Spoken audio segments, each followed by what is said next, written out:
On Saturday, November 14th, 1998, 35-year-old Sarah Raris and her best friend Laura scanned the racks at a local clothing store in Howard County, Maryland. Sarah wasn't really looking to buy any new clothes, but she was desperate to distract herself from the horrible day she was having, and she hoped shopping might help with that. This was one of the weekends that her estranged husband, Lorenzo, had custody of their 1-year-old son, and Sarah hated every minute she was apart from her baby. Sarah and her husband were in the middle of a heated divorce and custody battle, and if she had her way, Lorenzo would actually never see their son again. Just then, Laura pointed out a shirt that she thought Sarah might actually like. It would look great with Sarah's red hair, she said. Sarah forced a smile, but deep down she knew that this retail therapy was not having the desired effect. Sarah continued to walk around the store, but she just couldn't shake herself out of her bad mood. And this frustrated her, because she'd always prided herself on being this really upbeat, positive person. In fact, up until about a year ago, Sarah's life had seemed almost perfect. She worked as a statistician for the National Security Agency, or NSA for short, helping solve a range of information security issues for multiple federal agencies. Sarah had always had a gift for mathematics, and so using her talent to help her country was like a dream job for her. Also, at the time, she had begun writing her first novel, a murder mystery about a brilliant statistician who solves crimes, and she and her husband Lorenzo had bought this beautiful house in a suburban neighborhood that looked like something out of a painting. The streets were lined with manicured lawns and white picket fences. And perhaps most importantly for Sarah, she had become a mother. But soon after her baby was born, things at home had begun to fall apart. Lorenzo didn't seem to want anything to do with helping raise the child, so Sarah quickly felt like she was juggling this important government job with taking care of a newborn baby all on her own. Also, Sarah's family lived about 1,000 miles away in Alabama, so they weren't able to help. Luckily though, her mother-in-law, so Lorenzo's mom, had pitched in and began babysitting whenever she could, and also helping Sarah with cooking and cleaning. But Sarah's mother-in-law worked full-time at a retirement home, so there was only so much she could do. And no matter how much Sarah begged Lorenzo for his help, he basically just refused. After almost a year of this, Sarah just couldn't take it anymore, so she filed for divorce. However, as soon as she did that, Lorenzo suddenly began acting like he wanted to be with their child all the time. And so he made the divorce and custody proceedings very difficult for Sarah. Back in the store, Sarah's friend Laura asked her if there was anything Sarah wanted to try on. Sarah thanked Laura for going out with her and trying to help her get her mind off of things, but at this point, she said she just wanted to go home. Laura said she totally understood, and the two friends said goodbye and headed to their cars in the parking lot.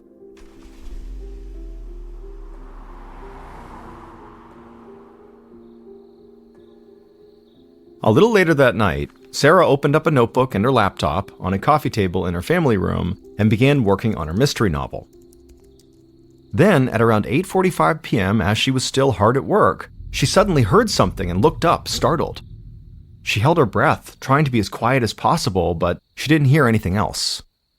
Still feeling unsettled, she got up, walked down the hallway to her bedroom, and then crouched down by her bed. And there, on the floor, she saw the large metal skillet, exactly where she kept it every night.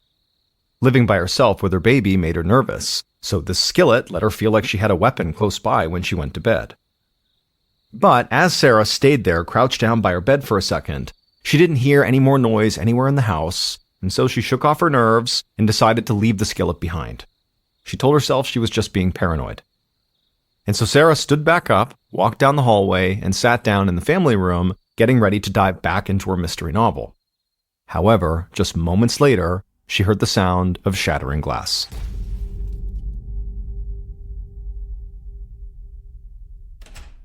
At 7:45 p.m. on the following night, Sarah's friend Laura got home after being out for most of the day. She walked into her kitchen and tossed her keys on the counter, and she noticed the light on her answering machine was blinking. And so Laura picked up her phone, hit a button to play back the message, and the automated voice on the machine told her that this message had come in the previous night at 8:56 p.m. Laura figured she must have missed the call the night before and just not noticed she had this voicemail before she went out earlier. The voicemail began to play, and at first all Laura heard was static, and she thought maybe somebody had dialed accidentally and not left a message. but suddenly she heard heavy breathing and then screaming and crying, and then the message ended. Then the automated voice gave Laura the option to dial the number of that caller back. Laura just stood there for a second, completely freaked out by what she had just heard. She snapped out of it and hit that button to automatically return the call, and when she did, it went straight to Sarah's voicemail. Laura's hands started shaking. Now that she knew it was Sarah who had left this message, it was like the urgency went through the roof. And so she hung up and tried calling her friend right back, hoping maybe this time Sarah would pick up. But again, it just rung and went to voicemail. And so Laura hung up and immediately dialed 911.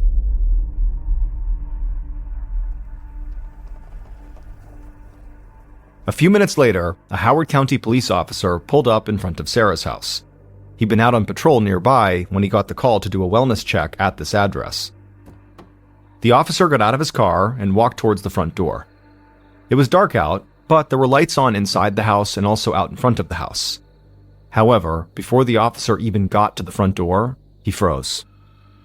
He saw that one of the front windows of the house had been smashed in, and there was glass laying all over the ground under the windowsill.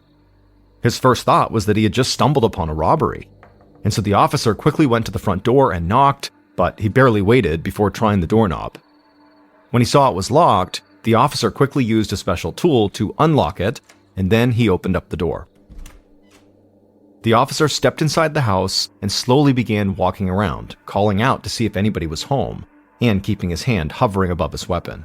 For all he knew, the robber might still be in the house and could be armed.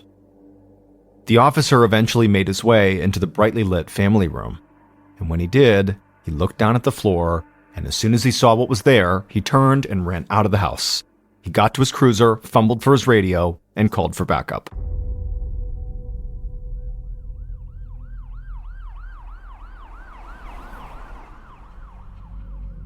It was close to 9 p.m. that night when Detective Nate Reddig of the Howard County Police stepped out of his car and approached the officer who had first arrived on the scene. By now, this quiet neighborhood had come to life. Detective Reddig saw neighbors standing on their porches, staring at all the police and first responders swarming outside of Sarah's house. Reddig spoke to the responding officer who had come to the house for a wellness check. He was a young officer who now looked completely shaken by what he had seen inside of the house. Luckily, Reddig, who was more senior than this young officer, had a very fatherly demeanor about him. He was tall and still and always appeared to be in total control. He spoke in a calm voice with a Baltimore accent, and he was able to get the young officer to calm down and also give him a detailed account of what he had seen inside of the house that had shaken him so. After that, Reddig told the young officer to just stay outside, and then Reddig put on his gloves and walked to the front door. Once inside, Reddig went straight to the family room, and when he looked down at what was on the ground, it shocked him too. He'd just walked into one of the goriest crime scenes he'd ever witnessed in his many years as a homicide detective. A woman, who looked like she was in her 30s, was covered in blood, and there was blood spatter all over the walls and the floor. But that wasn't all. The woman had clearly been hacked and stabbed at with a blade so violently and so many times that her head had nearly been decapitated and her hands were barely connected to her wrists. Reddig's first thought was that this had to have been a rage-filled overkill. I mean, several of the wounds he was looking at that had been inflicted on this woman individually should have been enough to kill her. But she had several of those fatal-seeming wounds. Also, a scene this brutal typically meant investigators were dealing with a crime of passion. Detective Reddig saw a purse sitting on the nearby coffee table. He looked inside of it and found a wallet with a driver's license inside. Despite all of the blood, he could still match the victim to the woman on this ID. The victim was Sarah Raris. Reddig knelt back down to get a better look at Sarah. He saw all the blood on her clothes and skin, and the blood on the walls and the floor had all dried. And Reddig knew that the woman who had called police to do the wellness check said she'd gotten a frightening voicemail from the victim, from Sarah, the night before. So it seemed logical to him, especially based on the dried nature of the blood, that Sarah had already been dead for 24 hours or so. Reddig stood up, walked back outside, and joined several forensics technicians and police officers who had also just arrived at the scene. He told the officers to start by talking to the neighbors, many of whom were still standing around and watching from their porches, to see if any of them had seen anything strange or heard anything strange the night before. Rettig hoped in a quiet neighborhood like this that maybe somebody heard the sound of that window shattering and came outside to take a look. Maybe they saw something. As the forensics team entered Sarah's house and began searching for prints and DNA samples, Rettig also went back inside and began a full walkthrough of the house. And as he did that, he noticed that somebody had clearly ransacked the place. But Rettig immediately thought this was all just staged to look like a robbery. It looked like a VCR had been pulled off its stand and stolen, there were VHS tapes littered all across the family room floor, and the kitchen drawers had all been pulled open. But Sarah's purse with cash and credit cards in it had been left behind on the coffee table, and so too had her jewelry and laptop, which were worth way more than a VCR. And so Rettig did not think this looked like a robbery gone bad. Also, just the brutality of the murder itself backed up his theory. As far as he was concerned, there was no way Sarah had been killed just by some random burglar. After searching the house for well over an hour, Rettig reconvened with the rest of the team. Forensics technicians had found bloody handprints on the wall, but those just indicated that the killer had been wearing gloves. But they did find several bloody footprints leading from the family room to the broken window and into the front yard. They would use these prints and the blood on the body, walls, and the floor to see if they could get any DNA samples that might belong to the killer. The officers who had been out canvassing the neighborhood said that unfortunately, nobody had seen or heard anything strange the night before. In fact, nobody had even noticed the shattered window at Sarah's house until the police arrived. This surprised Detective Rettig. I mean, this was not a neighborhood that experienced much crime at all, and so he really hoped that somebody had heard that broken glass and maybe thought there was a break-in going on and went out to investigate, but clearly not. But even still, the forensics team had plenty of samples for testing, and because of the brutal, sort of rage-filled nature of the crime, Rettig felt like he could start narrowing down potential suspects to only people who had a close, intimate relationship with their victim, Sarah. Rettig also knew there was another huge piece of evidence that was not in the house, the voicemail message that her friend Laura got that might have recorded her murder.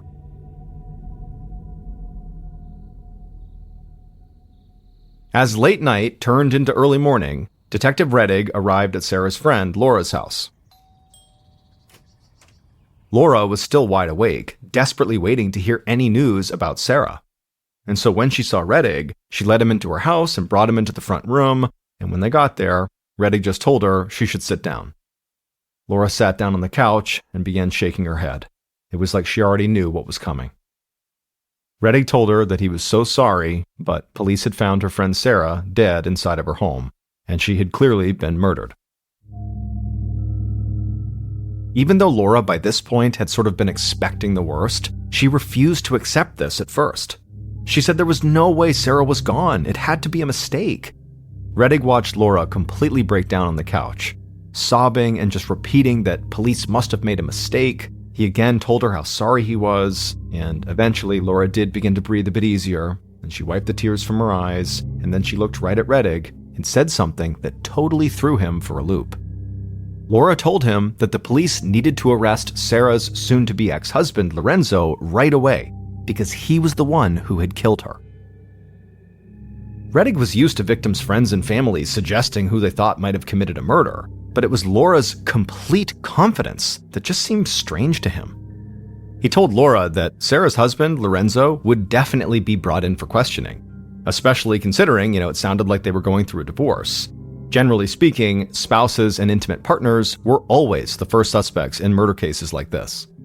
But Laura told him it wasn't just that they were getting a divorce. It was also that Sarah and Lorenzo were in the middle of this nasty custody battle over their child, and Laura said that Sarah was just plain terrified of Lorenzo. Laura told Rettig that Lorenzo had been living with his mother since he and Sarah had gotten separated. But one time, Lorenzo had shown up at Sarah's house and literally threatened to kill her.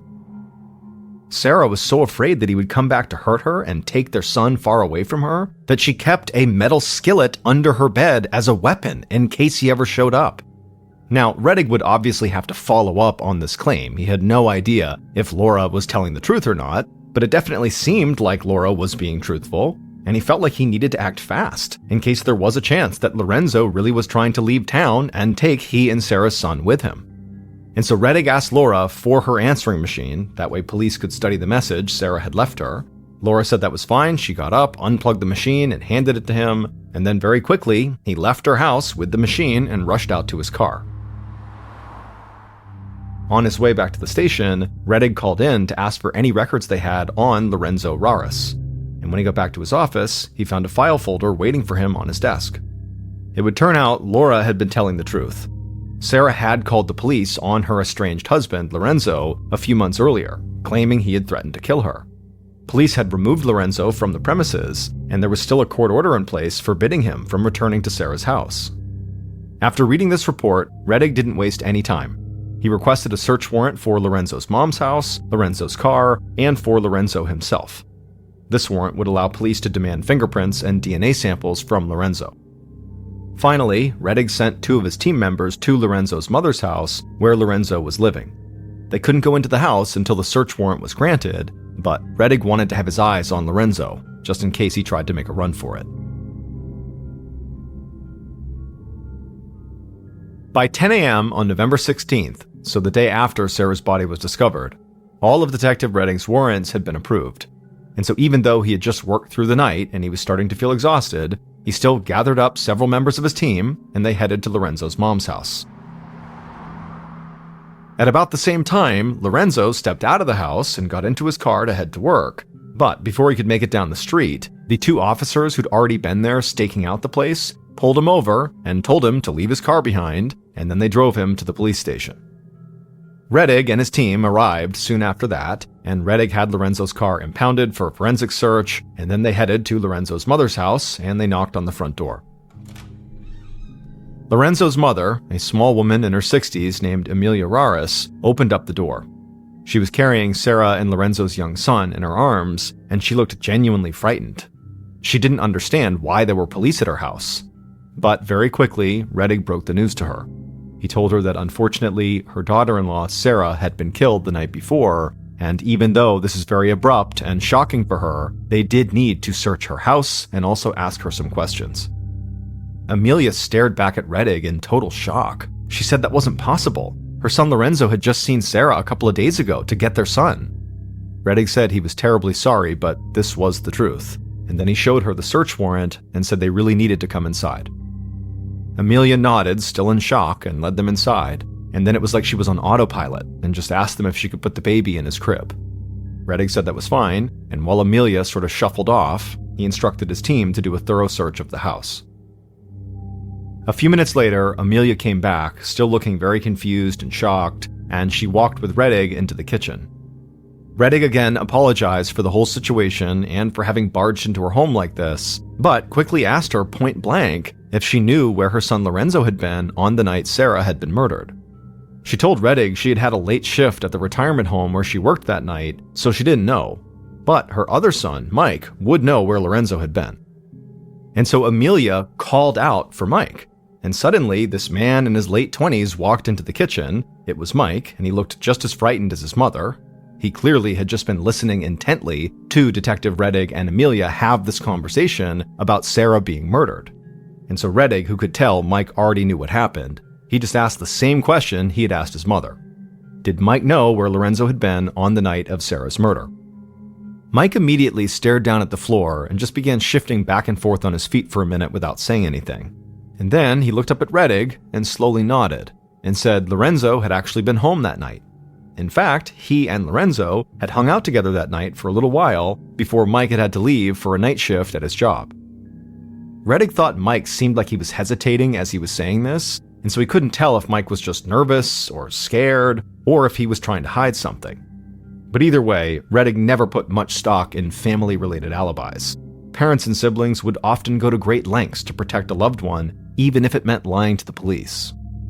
And on top of that, even if this alibi were legitimate, Mike did not seem particularly clear on what time he actually left the house to go to that work shift. And so really, this alibi did not let Lorenzo off the hook at all. After that, Rettig joined his team and searched the house. Nothing really jumped out at them, no piece of evidence that made it clear Lorenzo could be a killer, but they were able to pull some fingerprints, and they collected a number of physical items that could be evidence that might help the investigation.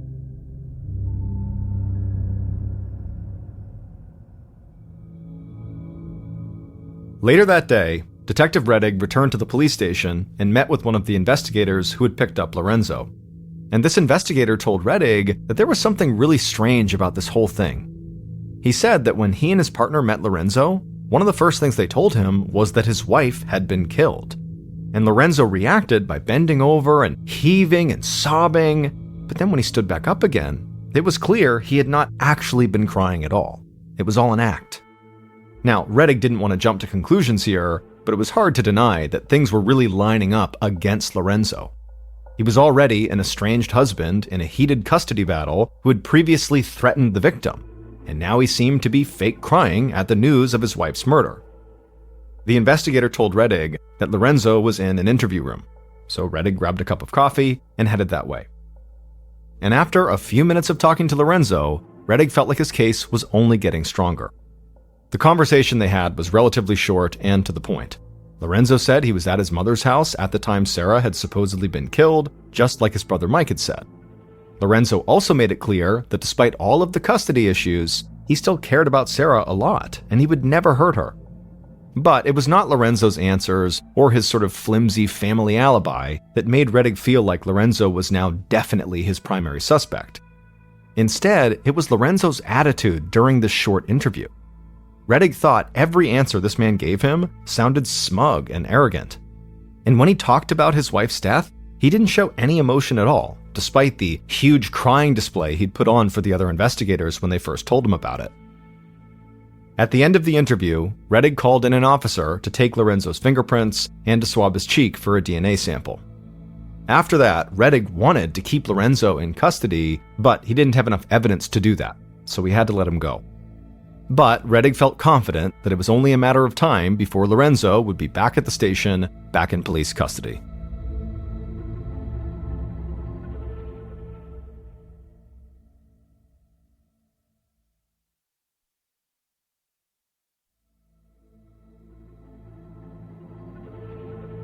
On November 20th, so 6 days after Sarah's murder, her friends and family gathered at a local church for her funeral.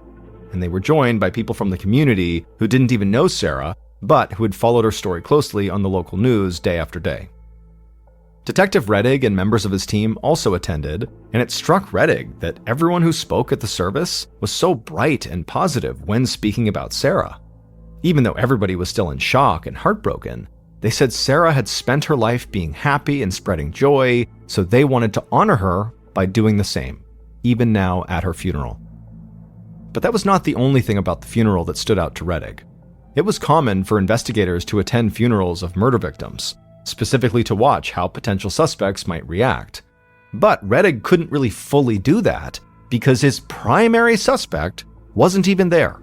Lorenzo and his family had not shown up to Sarah's funeral.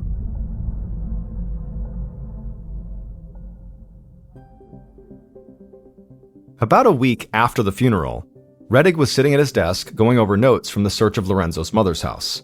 Nothing had really come from the search so far, and he was starting to feel stuck. He was still waiting on DNA test results from the crime scene and Lorenzo's car, and without these results, or some clear evidence from the search, he still couldn't move in on Lorenzo, or anyone else for that matter.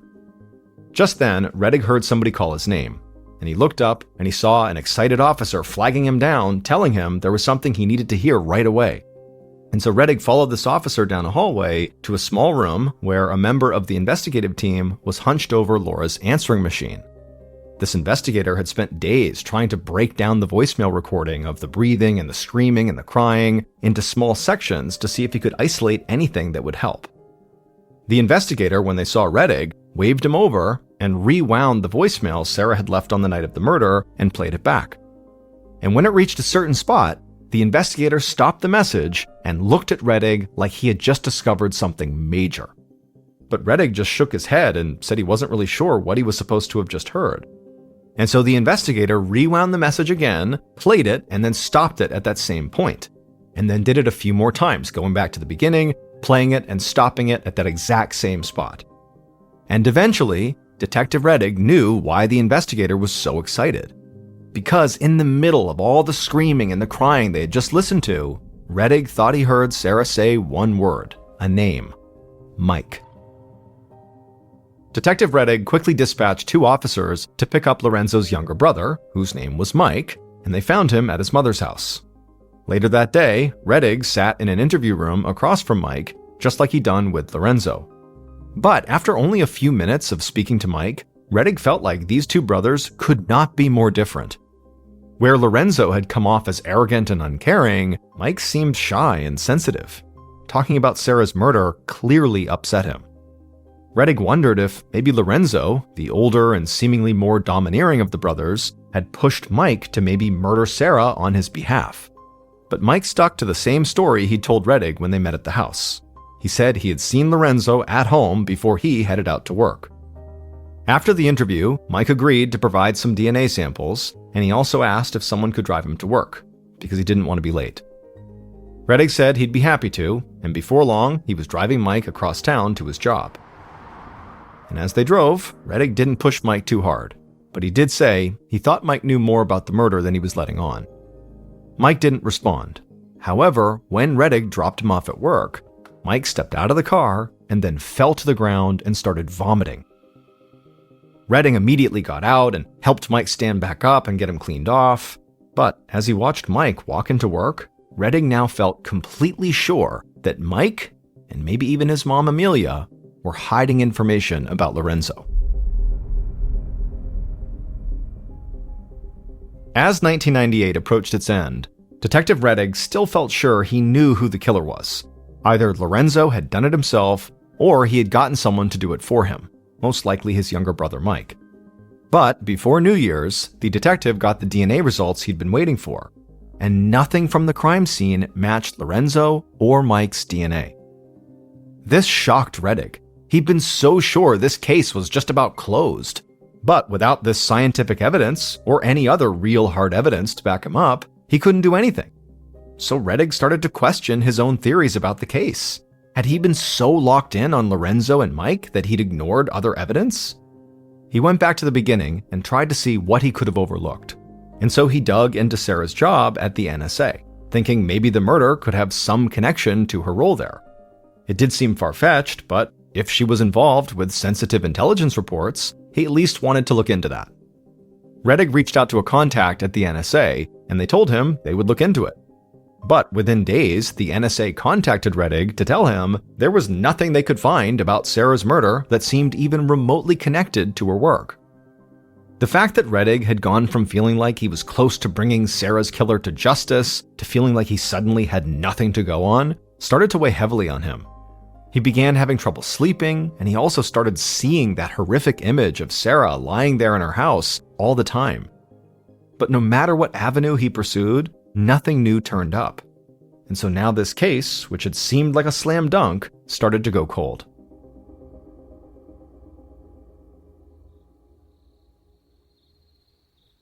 On a night in January of 1999, 2 months after Sarah's murder, a 19-year-old sat in his car in the parking lot of a Baltimore McDonald's. The teenager pulled a ski mask down over his face, grabbed a revolver from the passenger seat, and stepped out of the car. He quickly walked across the parking lot, stepped into the near-empty fast food restaurant, raised his gun, and started yelling for everyone who was in there to stay where they were and for the employee behind the counter to hand over all the money from the register. The employee began to panic and couldn't quite get the register open, and so his manager quickly rushed to the counter to help. At the same time, the manager told the teenager with the gun to please calm down and that he would get the money out of the register, just hold on. But the teenager kept waving his gun and yelling at the manager to hurry up. It was taking too long. The manager kept saying he was working on it, and then finally he opened up the register. At which point, the teenager with the gun lunged over the counter and began grabbing the money, but at the same time, the manager of the restaurant must have done something to spook the teen, because the teenager fired his gun and the bullet hit the manager. The employees and the few people in the restaurant began screaming as the teenager ran out of the restaurant with the little bit of money he had in his hand. But the cops were already swarming.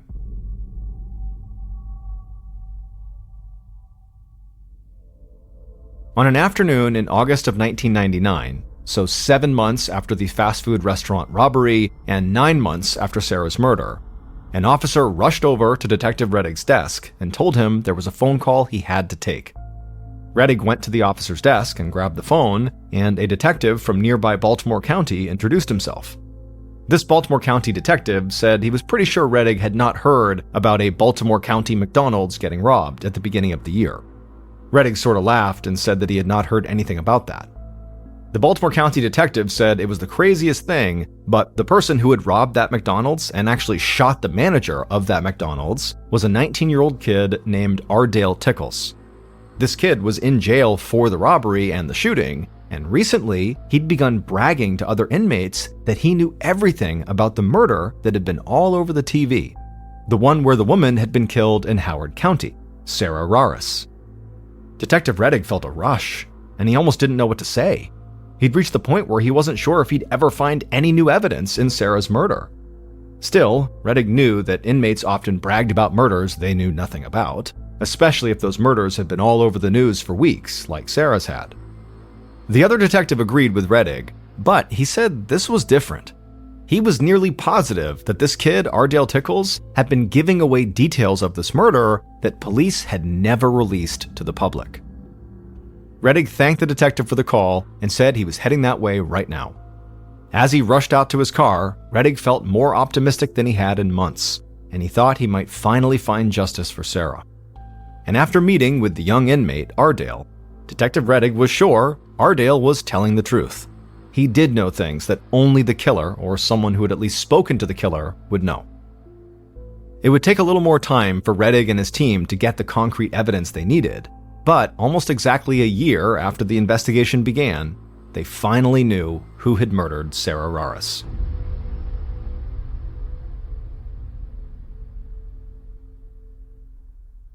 Based on Ardale's interview, DNA testing, and evidence collected throughout the investigation, the following is a reconstruction of what happened to Sarah on the night of November 14, 1998.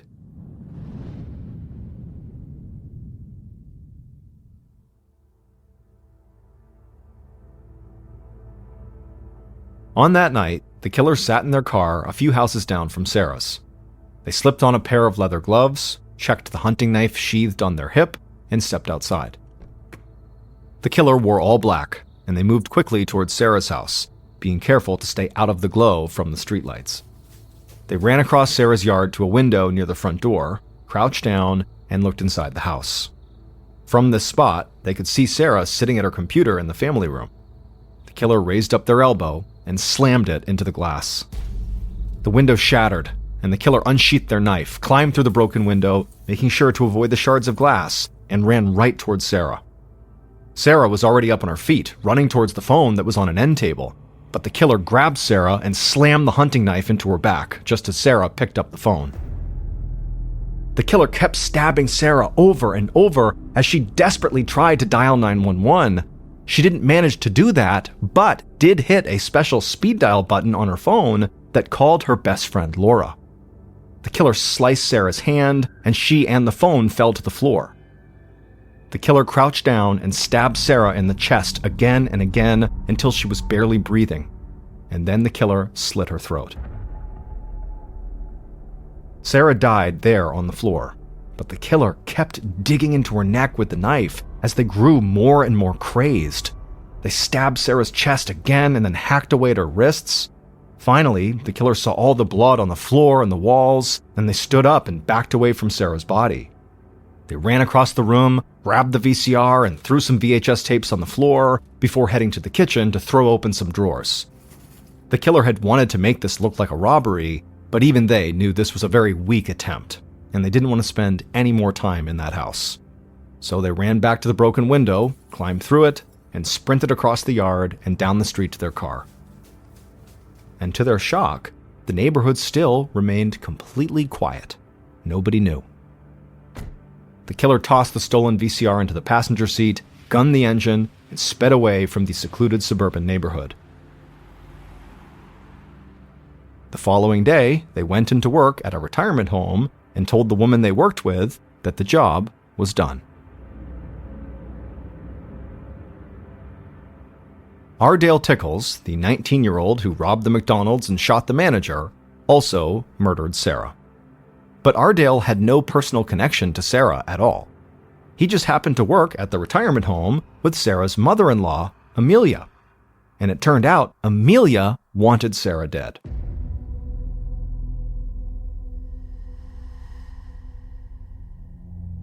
Amelia never thought Sarah was good enough for her son Lorenzo. She claimed Sarah was a loose woman and was having all these online relationships with other men. Now, even though there was absolutely no proof of this, Amelia still did not want Lorenzo to be with Sarah. And these feelings only got worse when Sarah and Lorenzo had a baby together. Amelia thought Sarah was a terrible mother, and so whenever Amelia would babysit, she would give Sarah all this unsolicited, extensive parenting advice. But Sarah often rejected her advice. And so Amelia felt disrespected and angry on top of detesting Sarah. And so when Sarah filed for divorce and tried to gain full custody of her grandson, Amelia decided Sarah had to die. Now, Amelia knew she could not carry out the murder herself. So she offered Ardale, the 19-year-old young man she worked with, $3,000 to murder Sarah for her, and Ardale accepted. And for several months after the murder, it looked like Amelia might actually get away with it. Detective Rettig had focused the bulk of his investigation on Amelia's sons, Lorenzo and his brother Mike. Rettig had never even considered Amelia a suspect. And when no concrete evidence against her son surfaced, Amelia believed investigators would just leave the family alone and go down some other path. But in early 1999, Ardale robbed the McDonald's and shot the manager, got caught, and while he was in jail, began bragging to other inmates about how he'd been involved in a highly publicized murder. When Rettig and detectives from Baltimore County interviewed Ardale, he admitted to killing Sarah. It didn't take long for them to connect Ardale and Amelia through their work, and they also eventually connected a bank withdrawal Amelia had made to the payment she'd given Ardale, and so it was clear she had arranged the murder. Police do not believe Lorenzo had any idea what his mother was doing. And although investigators were convinced Lorenzo's brother, Mike, knew more than he was letting on, it was never proven that he had any knowledge of what his mother had done. On top of that, the FBI later conducted a detailed analysis of that voicemail that had been left on Laura's answering machine, the voicemail that basically captured Sarah's murder. And they determined that the word Mike had not actually been said on the tape. It was just a sound that could have been mistaken for the name. And so as a result, the district attorney's office focused their case solely on Amelia and Ardale. Ardale pleaded guilty to first-degree murder and was sentenced to life in prison with a possibility for parole as early as 2024. As for Amelia, she was found guilty of first-degree murder and sentenced to life in prison without parole.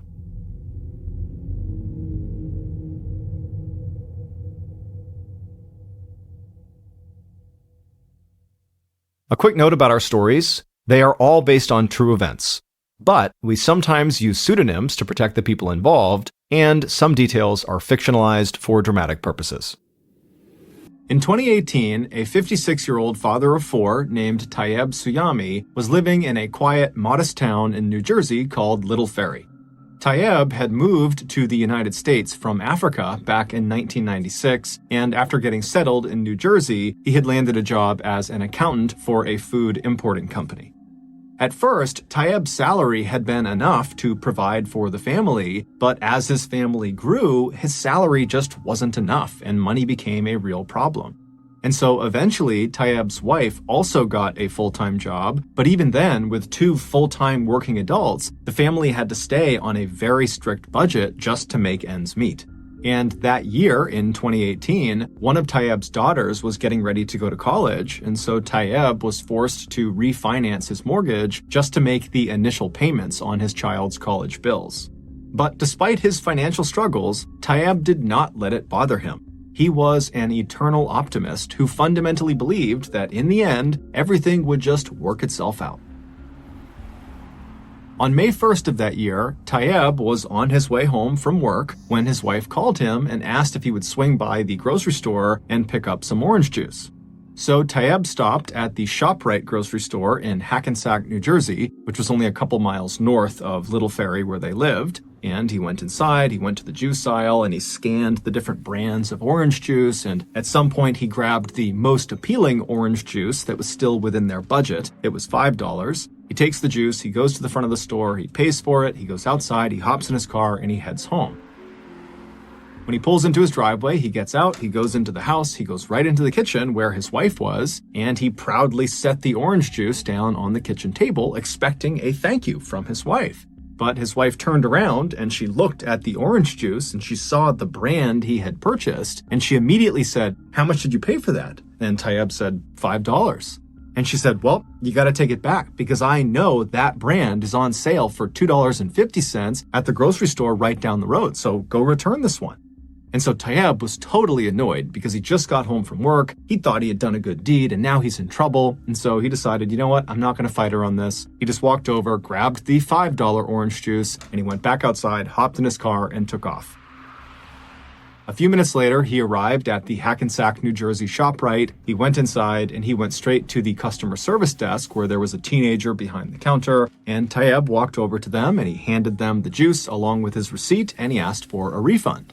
And so while Tayyab is standing there letting this cashier complete the transaction, he looked behind the cashier at the wall, and there was this sign that totally piqued his interest. And so he's staring at the sign, and then finally the teenage cashier, he finishes the transaction and he reaches out across the counter with Tayyab's $5. And Tayyab, he reaches out and he takes the $5, but then he pauses for a second. And he's kind of looking up at the sign and he's thinking about what he should do. And he knows that if he does this, if he does what the sign is telling him to do, he's going to get in trouble with his wife because this is the exact opposite of what he was sent out to do.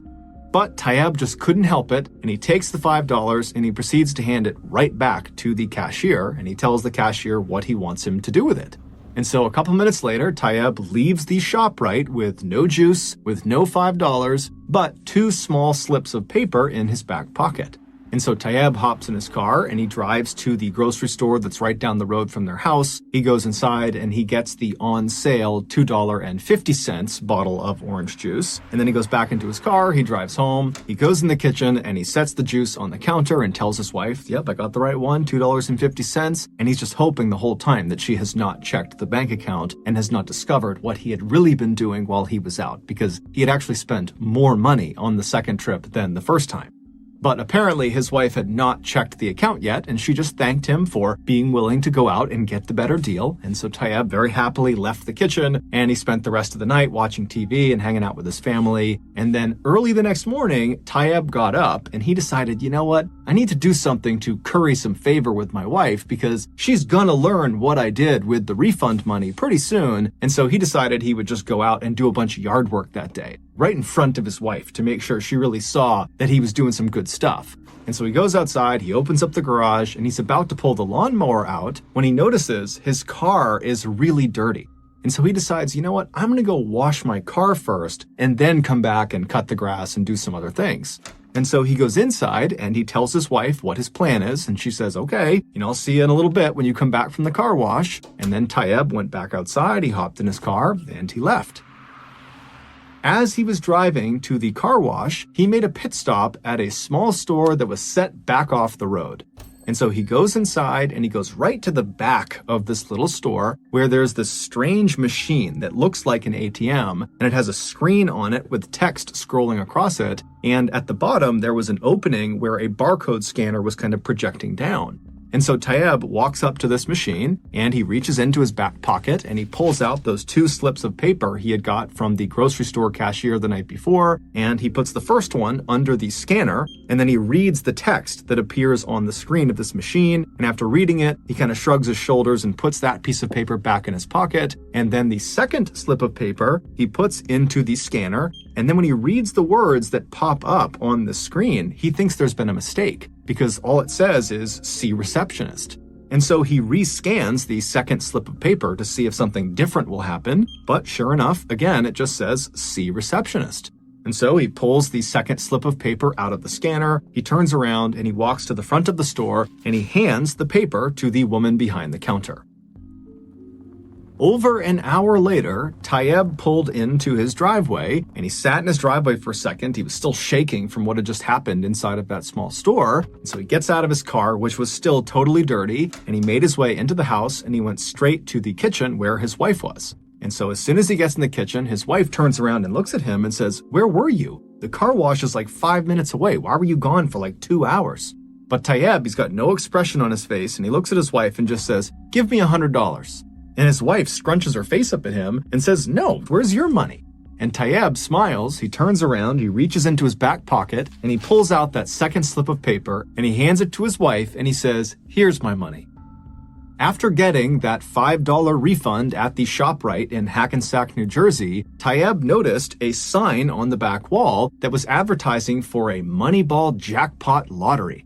And he had decided to use the $5 refund to buy 2 lottery tickets. And so he buys these 2 lottery tickets, and the next day, that store set back off the road he went to was a convenience store, a 7-Eleven, and the machine he was using was a machine that scanned your lottery tickets to see if they were winners. And so the first ticket he scanned, it was a dud, it didn't win anything. But the second ticket, when he scanned it, it couldn't process the amount of money he had just won. And so that's why it told him to see the receptionist. And so he brought the second ticket up to the counter, he handed it to the woman, and after she scanned it and saw the amount of money he had won, all she could do was say, "Oh my God, oh my God, oh my God." And when he asked her, "What are you looking at? What happened?" She just goes, "Big."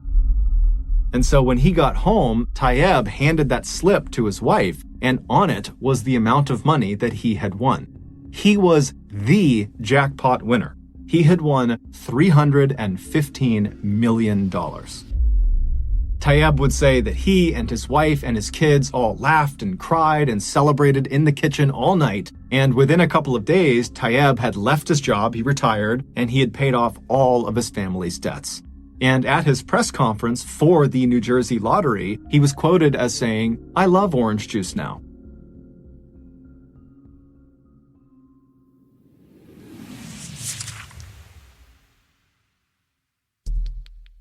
Our next story is called Overcoming Adversity.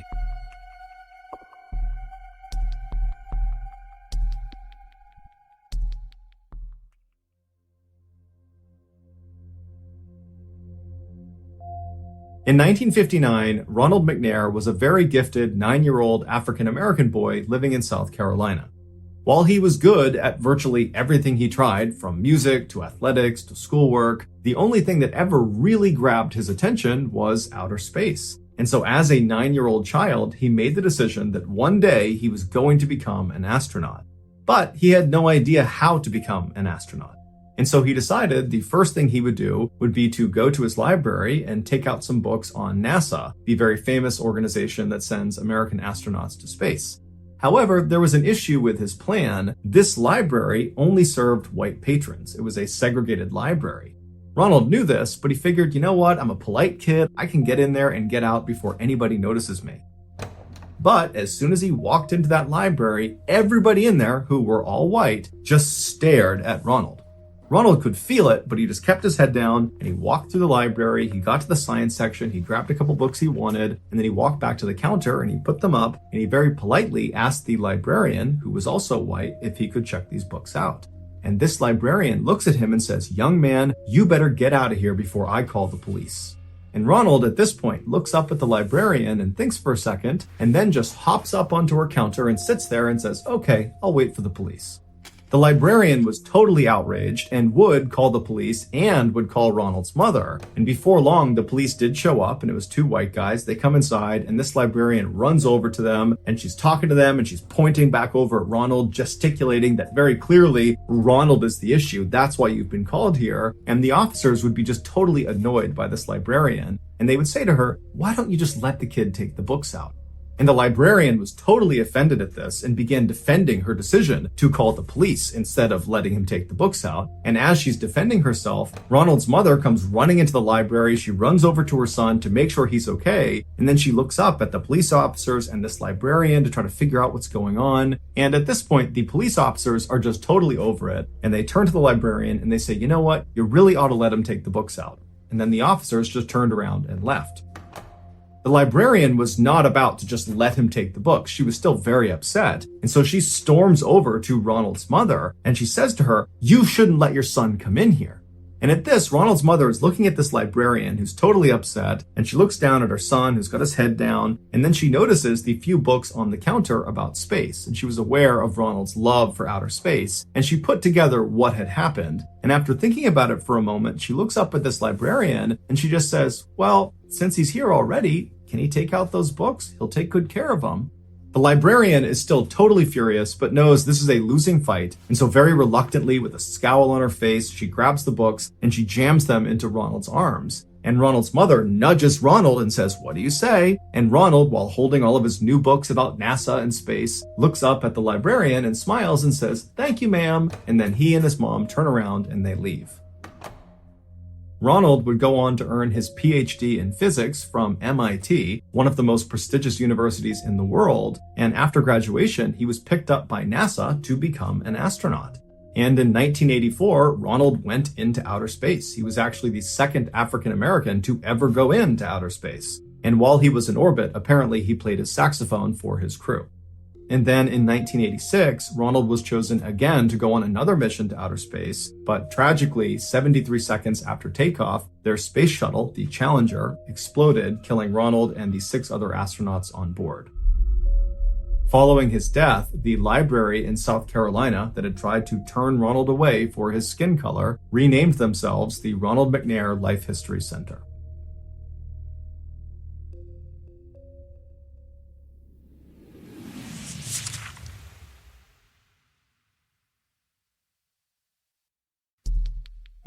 Our next story is called Cowboy.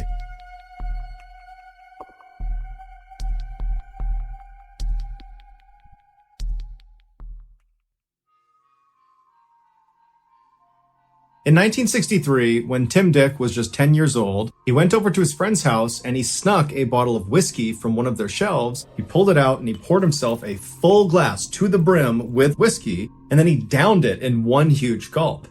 Tim had grown up idolizing cowboys on TV, and every time he watched them, they would come galloping into some town, they would go into the saloon, and they would sit at the bar just throwing back shots of whiskey. And so Tim always assumed whiskey must be this totally amazing, refreshing drink for these guys to be drinking it out in the heat of the desert.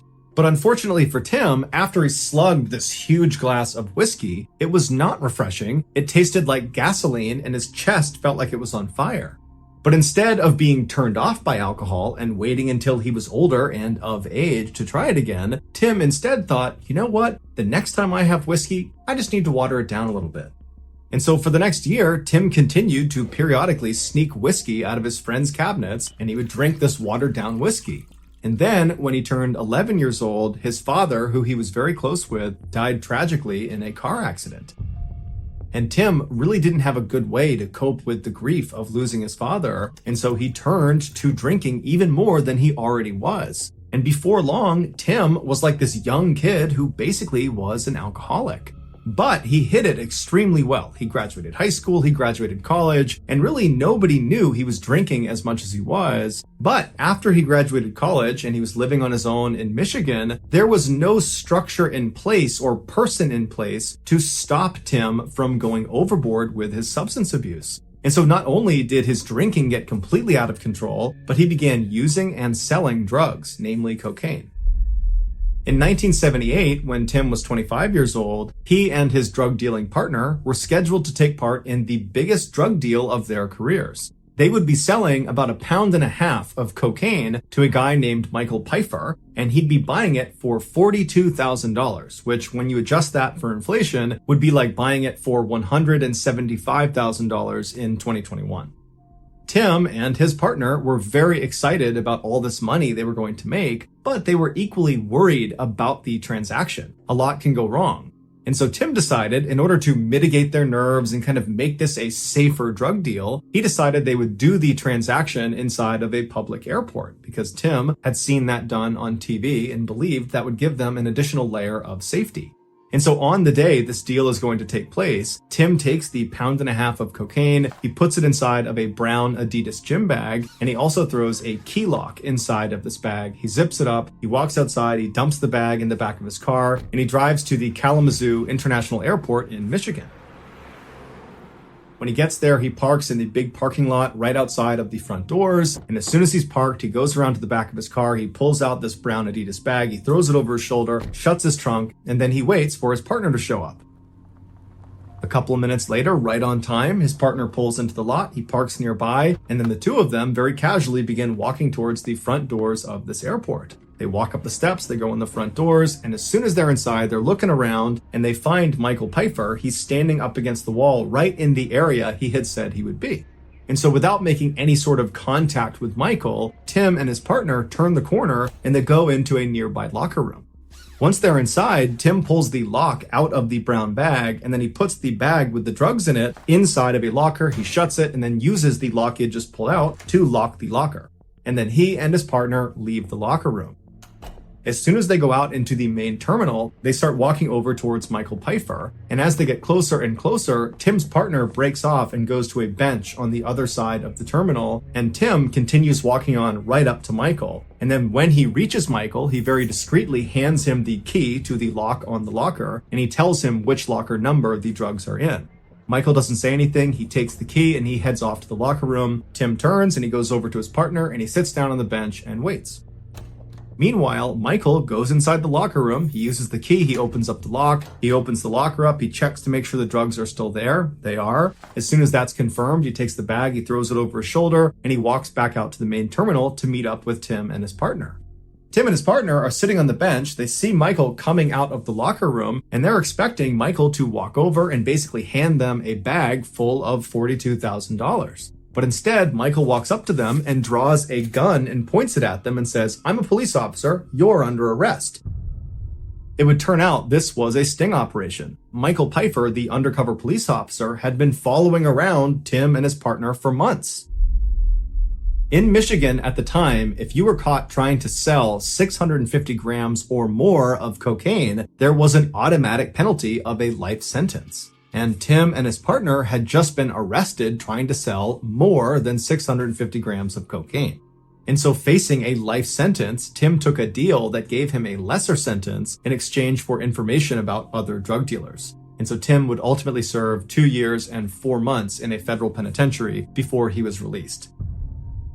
Tim would say his time in prison was absolutely miserable, but it was necessary. It matured him in a major way, and it honed his sense of humor. Tim was always a very funny guy. He was always the class clown and the guy goofing around. But in prison, he found it a very difficult task to get these hardened prisoners and prison guards to laugh at his jokes. But eventually, with enough practice and repetition, he could get anybody in that prison to laugh at him. And so by the time he got out, he was like an amazing comedian. And so he decided, you know what? Why don't I pursue a career in comedy? 4 years later, Tim Dick, better known as Tim Allen, landed the starring role on the hit TV show Home Improvement. And from there, he starred in dozens more movies and TV shows, but he's probably best known for his voice acting in the very popular movie series Toy Story, where he plays Buzz Lightyear. Today, Tim is sober and has been for decades.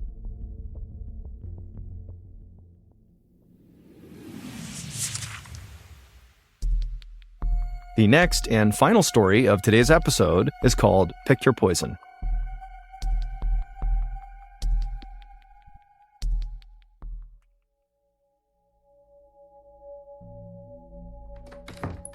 On June 14th, 2011, 42-year-old Ellie Lobel stepped unsteadily outside of her house in Wildomar, California, and immediately she had to lean on her round-the-clock caretaker for support. This mother of 3 had just moved to this rural part of California so she could die in peace. For the last 15 years, Ellie had been battling Lyme disease, which is a chronic and debilitating condition spread by ticks. But now, after those 15 years of fighting, Ellie just had no more energy. She could barely stand up on her own, her mind was kind of always in this weird fog, and she just felt totally hopeless. And so Ellie had recently hired an end-of-life coordinator to help her plan for her death and also to make sure nobody attempted to revive or resuscitate Ellie if she fell unconscious. Ellie really thought she was going to die any moment and just wanted it to happen in peace in California in her bed. But dying can be complicated, and Ellie, after moving to California, had laid in her bed for 3 days expecting to die, but didn't. And so, on June 14th, Ellie decided she would just get up, and with the help of her caretaker, she would just go for a walk in her new town. Every step was painful for Ellie as she clutched her caretaker's arm, but the sun was out, the sky was blue, and flowers were in bloom all around her, and just for a moment, Ellie suddenly realized she was feeling something she had not felt in a long time. She was feeling grateful to be alive. But that feeling was very short-lived because as she stood on this sunny sidewalk in California, she suddenly felt something small and sharp smack into her forehead. And Ellie, she kind of looked up and realized it was a bee. Now, she was determined not to let an insect ruin this rare instance of happiness in her life. Ellie just kind of reached up and tried to swat it away. But when she looked up again, she noticed the bee was still there, and worse, there was now an entire cloud, a swarm of bees over her head that were descending down on her. And as this happened, Ellie's caretaker, who saw the swarm, screamed, let go of Ellie, and ran away from her. And so poor old Ellie, who couldn't even stand up on her own, was forced to fall to the ground and kind of cover her head with her hands to try to protect herself. But within seconds, these bees had descended on her and were stinging her head, her ears, her face. I mean, she was getting destroyed. And these were not normal bees. These were African killer bees that were known for stinging their victim dozens of times. And Ellie was fiercely allergic to bee stings. And so instead of dying a peaceful death in her bed, Ellie was now going to die a viciously painful, awful public death out on the sidewalk all by herself. Ellie's life had started out with so much promise. By the time she was just 18 years old, she had already earned her PhD in physics. And then by 1996, when she was 27 years old, Ellie and her husband had 3 beautiful children, and they had moved into their dream home in New York's Westchester County. Her life really seemed perfect.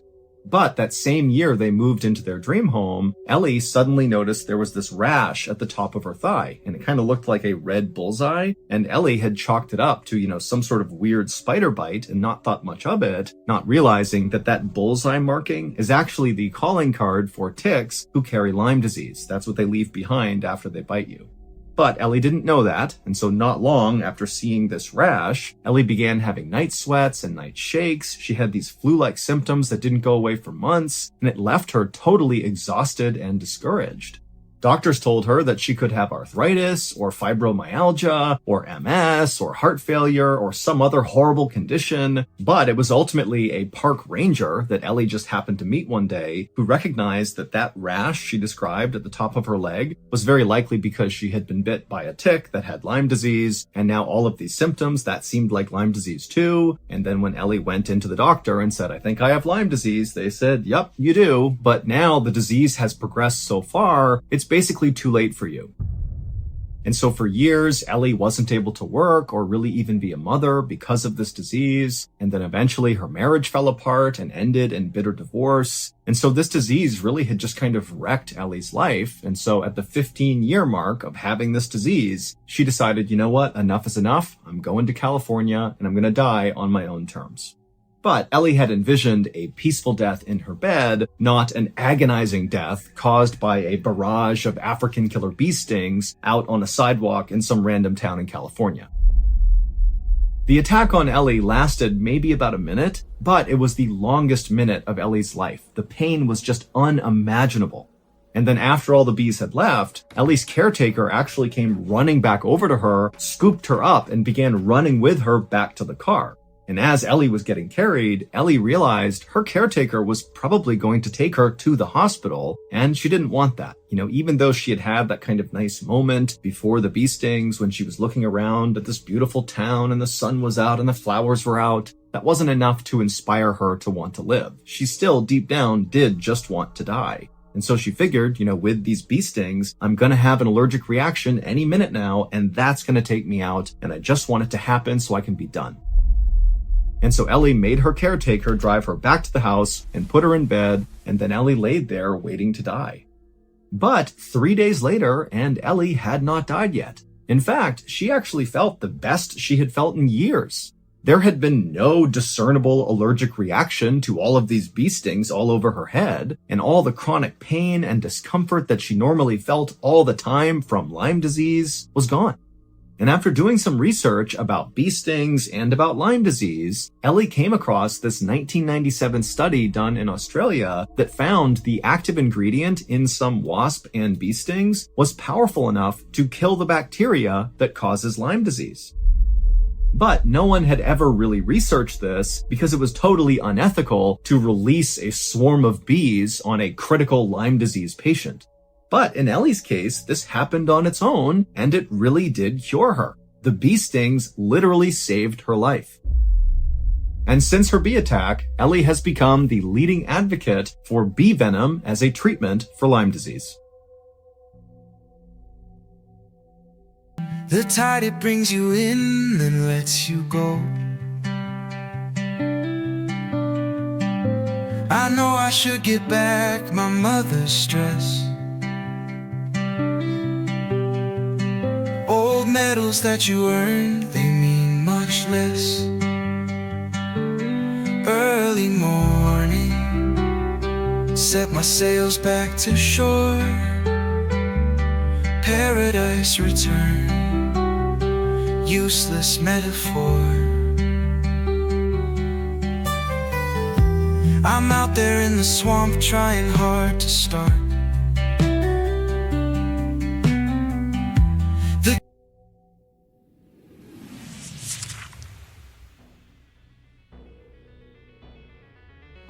Thank you for listening to the Mr. Ballin podcast. If you enjoyed today's stories and you're looking for more strange, dark, and mysterious content, be sure to check out all of our studio's podcasts. They are this one, of course, Mr. Ballin Podcast, and we also have Mr. Ballin's Medical Mysteries, we have Bedtime Stories, and also Run Fool. To find those other podcasts, all you have to do is search for Ballin Studios wherever you listen to your podcasts. To watch hundreds more stories just like the ones you heard today, head over to our YouTube channel,